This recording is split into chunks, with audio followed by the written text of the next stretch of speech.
Hey, welcome back to my channel. Today I want to share with you my tips on how to take better photos of your art for art prints.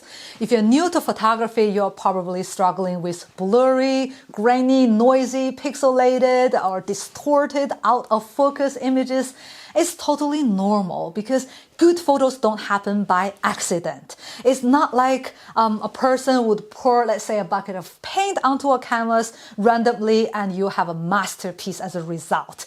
No, it doesn't happen like that in art, and it doesn't happen like that in photography. It takes time to train, to practice. You need to really be patient with yourself and go through the steep learning curve. I have gone through this, and today I'm going to share with you my 10 tips on how to improve the quality of those photos using some simple tips and tricks that won't break the bank.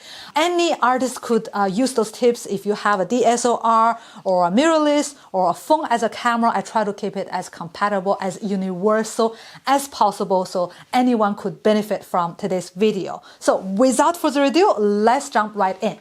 Tip number 1, go outside. Professional photographers tend to prefer to stay indoors because they can build their light from the beginning to the end. So every piece of light is added with intention. They can work effectively, efficiently. But the problem is each light costs a lot of money, like $300, $500, $600 for each light. And you need like 3 to 5 to build a basic lighting kit. If you don't have thousands of dollars, the best bet you have to take good photos is to go outside, use the free light from the sky.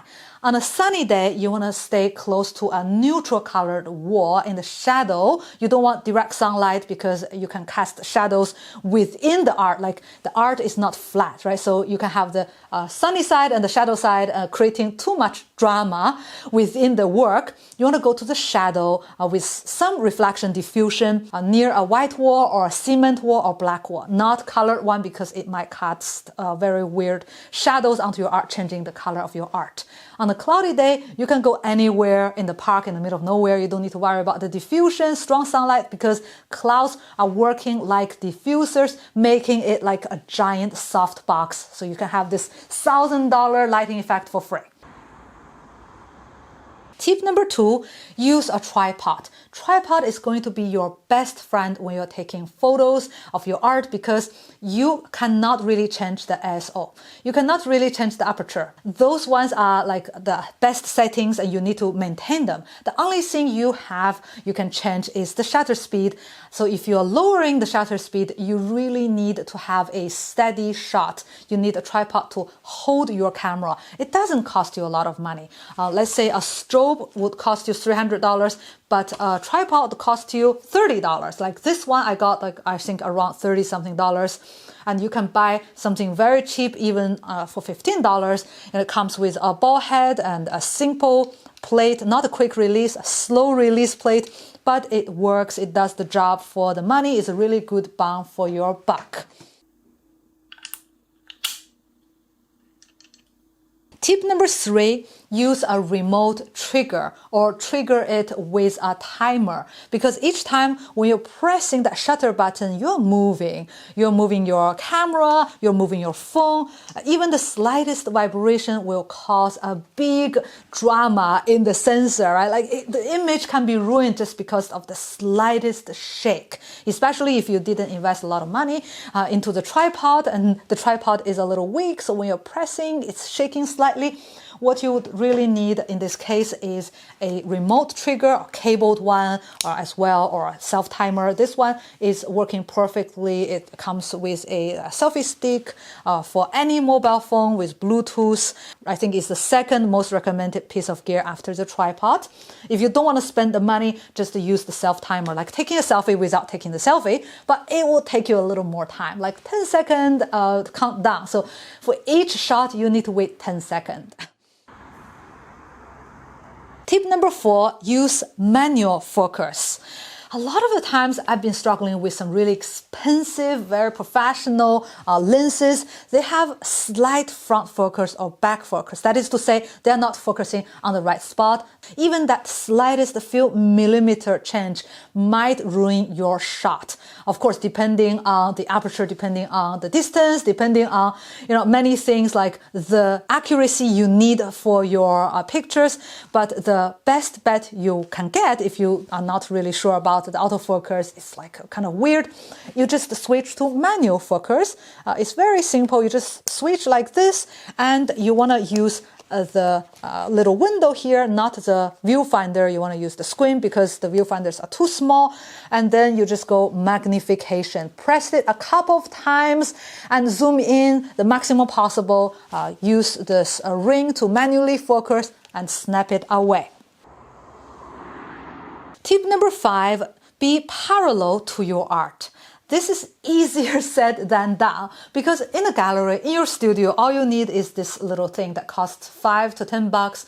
It's basically bubble you put and indicate the two axes to see if you are leveled.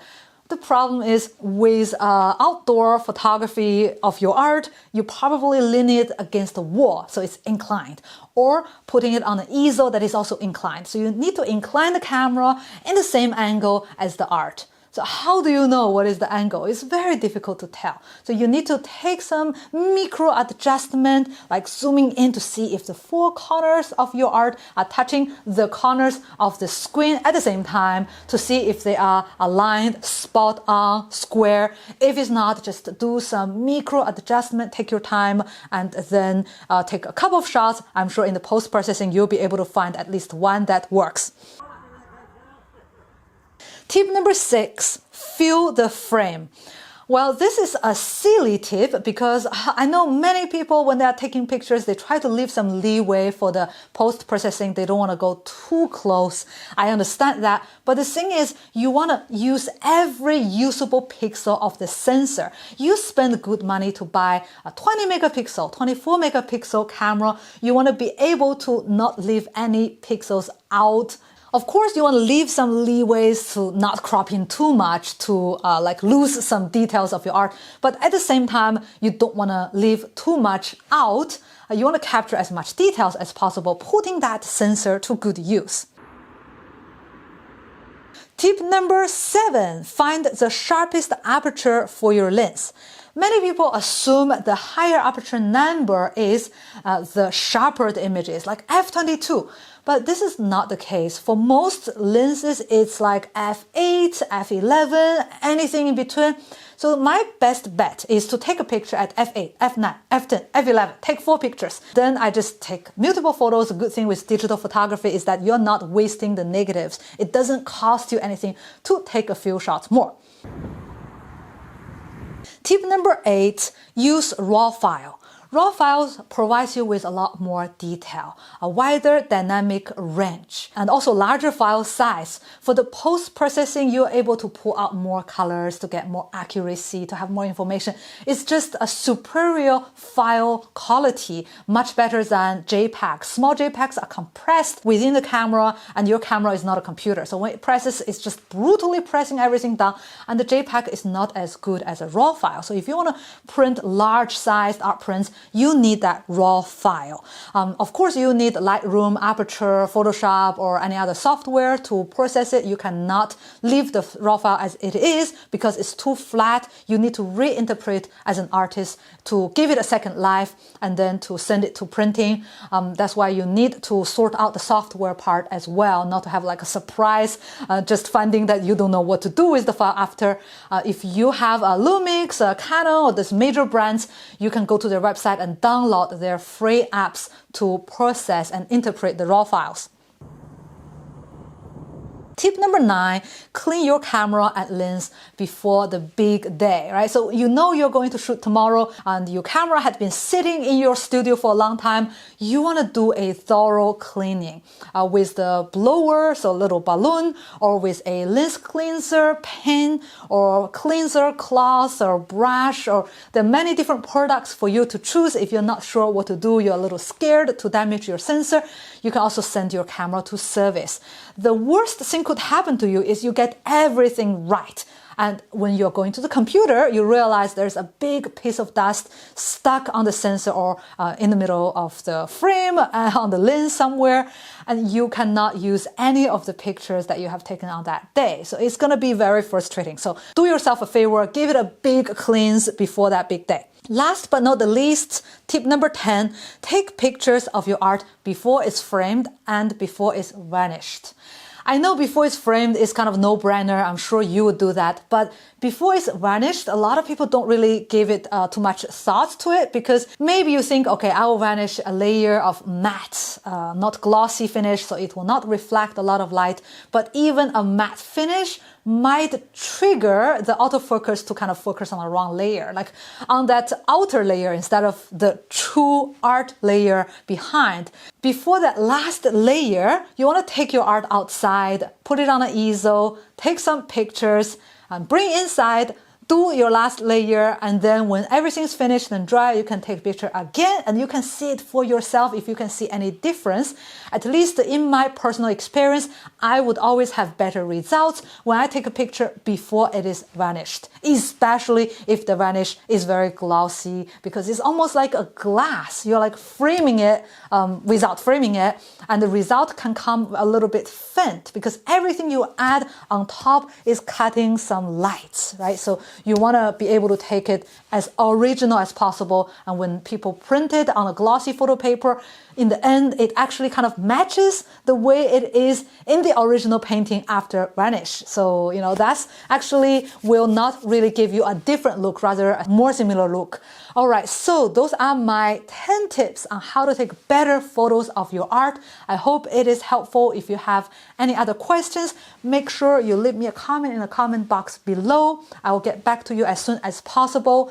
And before finishing this video, I want to give a big thanks to our lovely patrons. Thank you very much for your support and have a good day. See you next time.